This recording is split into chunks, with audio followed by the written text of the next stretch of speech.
ಎಲ್ಲರಿಗೂ ನಮಸ್ಕಾರ.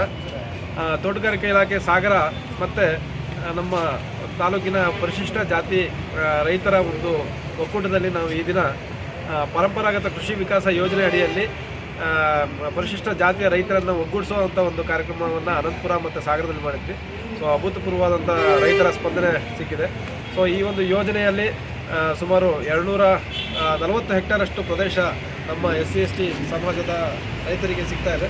ಸೊ ಈ ಒಂದು ಹಿನ್ನೆಲೆಯಲ್ಲಿ ಈ ರೈತರ ಒಂದು ಅಭ್ಯುದಯಕ್ಕಾಗಿ ನಮ್ಮ ತೋಟಗಾರಿಕೆ ಇಲಾಖೆಯಲ್ಲಿ ಇರ್ತಕ್ಕಂಥ ಎಲ್ಲ ಯೋಜನೆಗಳನ್ನು ಹಾಗೂ ಶೋಧ ಸಂಸ್ಥೆಯ ಮೂಲಕ ಏನು PKVY ಯೋಜನೆ ಅನುಷ್ಠಾನಗೊಳ್ತಾ ಇದೆ, ಸೊ ಅದರ ಒಂದು ಲಾಭ ಮುಂದಿನ 3 ವರ್ಷಗಳಿಗೆ ಈ ರೈತರಿಗೆ ಸಿಗಲಿದೆ.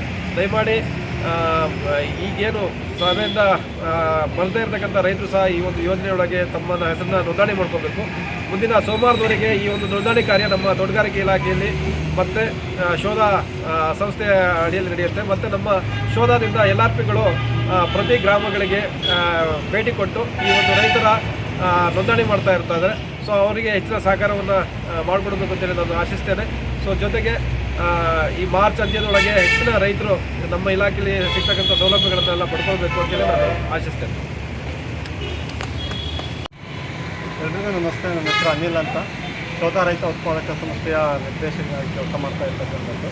ಈಗಾಗಲೇ ಹೇಳಿದಾಗೇ ಈ ಸರ್ಕಾರದ ಒಂದು ಅದ್ಭುತವಾಗಿರ್ತಕ್ಕಂಥ ಒಂದು ಯಶಸ್ವಿ ಯೋಜನೆ 3 ವರ್ಷ ನಡೆಯುತ್ತೆ. PKVY 3 ಯೋಜನೆ ನಡೀತಾ ಇರ್ತಕ್ಕಂಥದ್ದು ಸಾಗರ ತಾಲೂಕಲ್ಲಿ 1000 ಹೆಕ್ಟೇರಲ್ಲಿ ನಡೀತಾ ಇದೆ. ಹಾಗೆ ಈ ಯೋಜನೆಗೆ ಯಾವುದೇ ಶುಲ್ಕ ಇಲ್ಲ, ಅಂದರೆ ನೋಂದಣಿ ಮಾಡ್ಕೊಳ್ಳೋದಕ್ಕೆ ಯಾವುದೇ ಫೀಸ್ಗಳು ಇರೋದಿಲ್ಲ.